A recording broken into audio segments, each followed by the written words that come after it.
Hello and welcome. We are on the campaign trail with Elvis Gomes, the Congress candidate for Panjim. Elvis has been a former commissioner of the CCP.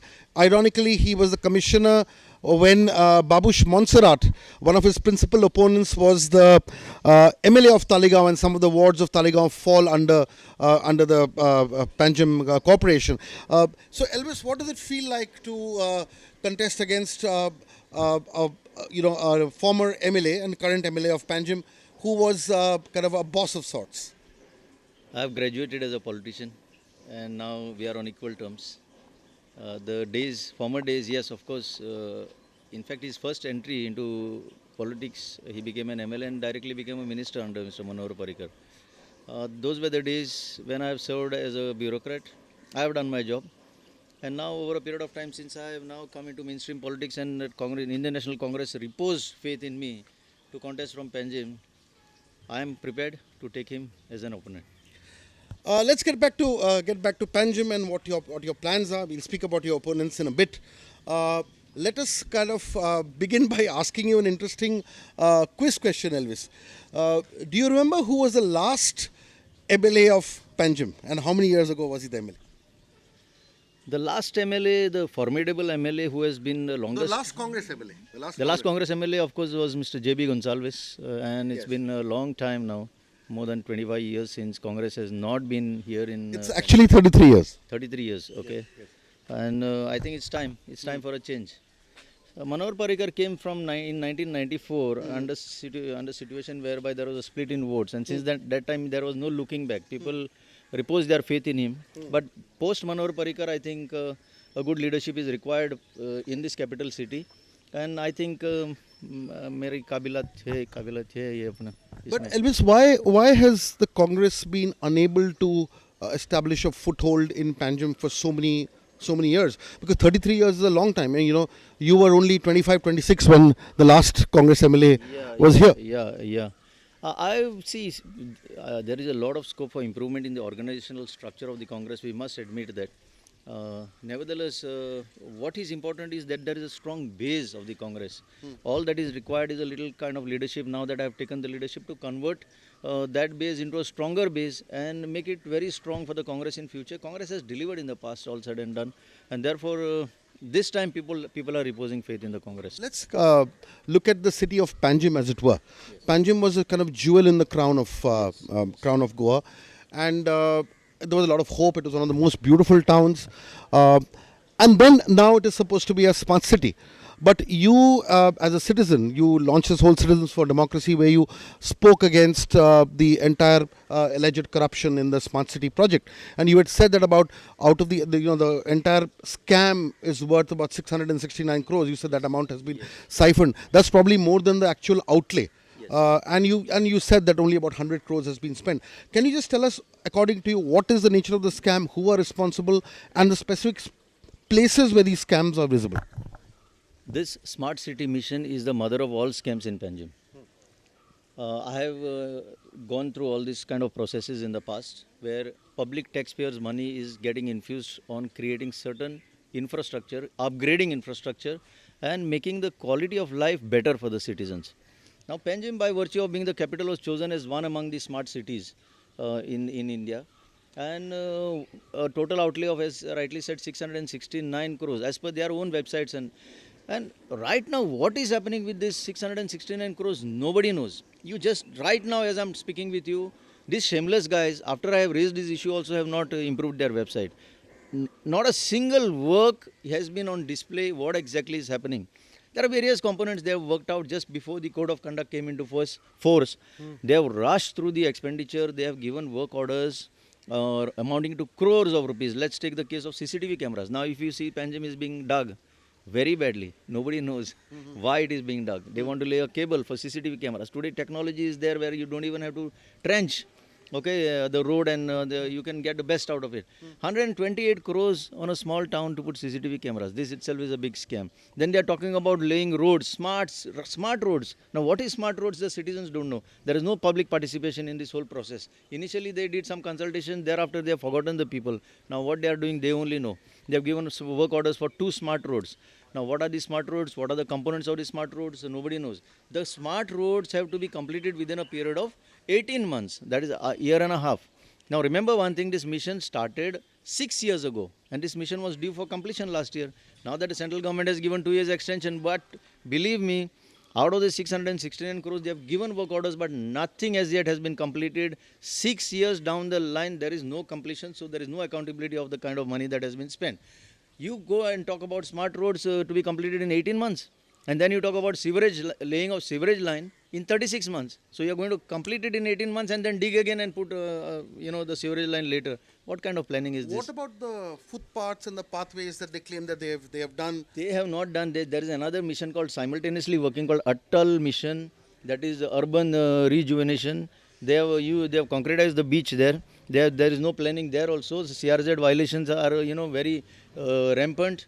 And I'll tell you one more thing. By past experience, with Dr. Antonio Mascarenas, we had done an experiment of creating artificial sand dunes. If you see as the monsoon approaches, there is a lot of, This was basically to protect the shore. protect the shore. Now what has happened is they are protected with concrete. It's not going to work. What is going to happen is with the strong gale, the force of the wind, all the sand is going to accumulate. But they have made their money. They have done it and they have made their money. So what I'm saying is whether you lay CCTV cameras or whether you put smart roads or whether you put sewerage networks, there has to be a holistic planning. There has to be an integration of all the departments. Today, the right hand doesn't know what the left hand is doing. And at whose cost? Ultimately, it is a taxpayer that is bearing this brunt. And an already well developed smart city is being degraded by this infusion of public funds. The effect is reverse. That is what is detestable. That is what is needs investigation. Exactly what is happening. Elvis, tell me, if you are elected, what will you do as far as the smart city is concerned? Will you put a hold on to the project right away? Though it's a central project, will you do a complete review? It is not only a central project; it is an equal participation project where 50% of the funds are coming from the state treasury also. Right. 50% are coming from the center. So there has to be accountability to the people of Goa also. Their funds also are going into all this. I will just go. I will appoint immediately a commission within a period of 15 days to see what exactly has happened with the smart city fund. See, there is a mechanism, there is a well laid down procedure by the central government, how these funds are to be spent. They have not followed that. They are now just rushing through the expenditure because they want to make their money. You give the work order and get the commission back. These are all kickback affairs. City is not becoming smart and the citizens are kept out of this process. I want to get the citizens back. That is what I am going to do first. What was interesting is that the Fontainhas Creek project, and that's been a white elephant for a long time. Every government promises to clean up the Fontainhas Creek, to dredge it and so on and so forth. Now it is also affecting the groundwater and the fields of Talegaon and other places.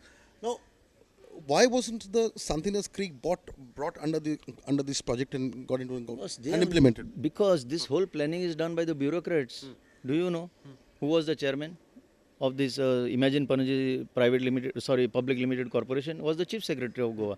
So that's what I'm saying. The people should have been on board as the board of directors. There should have been the experts from the city.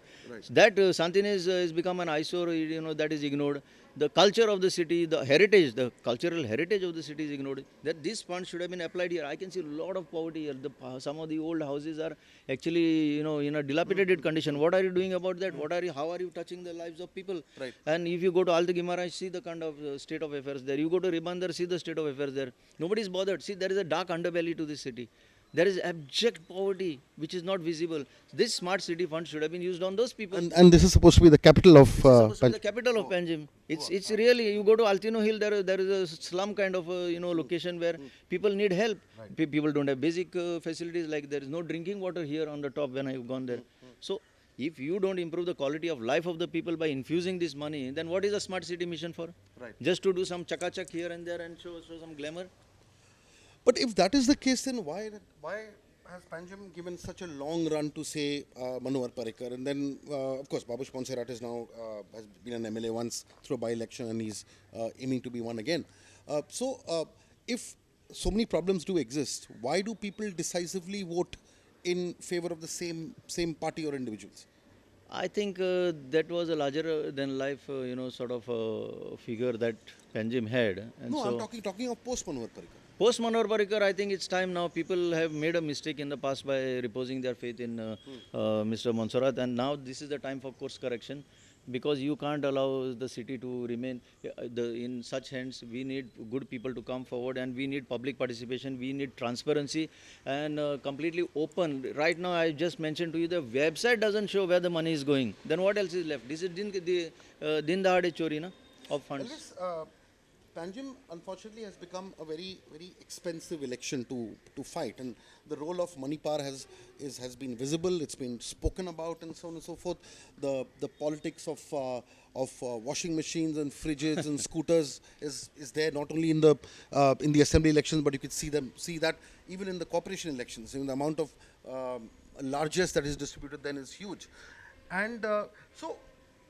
How do you fight against this? Because there is obviously a class of people, and you said there is poverty, there is economic deprivation, and there is a class of people which also kind of gets swayed by that kind of. I'm not only saying it's money largesse, but at the end of the day, the MLA also kind of pays your bills. He looks after your health bills. He sees to it that your children's school education is taken care of, and so on and so forth.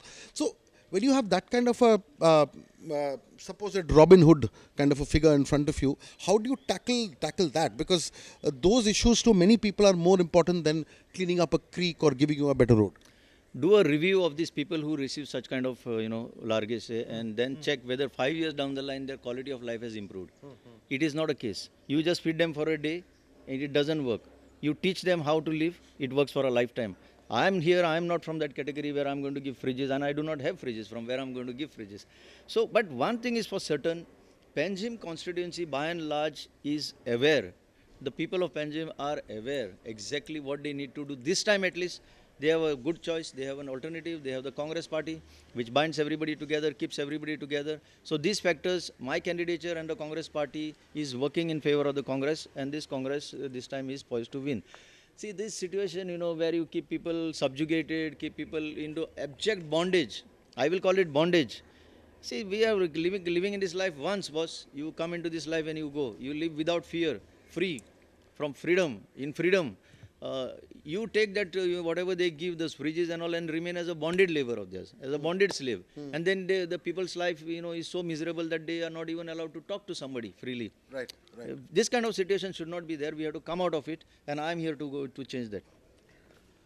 Though the time is short, it was a short but good riveting discussion. Elvis, as you continue and get into different homes, and we are actually in a very beautiful area and locality of Panjim, Mala, Fontainhas, and you've of course been the commissioner of this town of ours, and we wish you all the very best in your efforts, and see you on the other side of the 10th of March. Thank you very much for joining us. Not only that, we are going to soon have Priyanka Gandhi coming on the 7th here. Right. Walking the streets of Panjim. Right. So that will add some Give you a glamour to boost. our Okay. gesture. Thank you. And boost. Okay. Thank you. Thank you, Elvis. Thank you.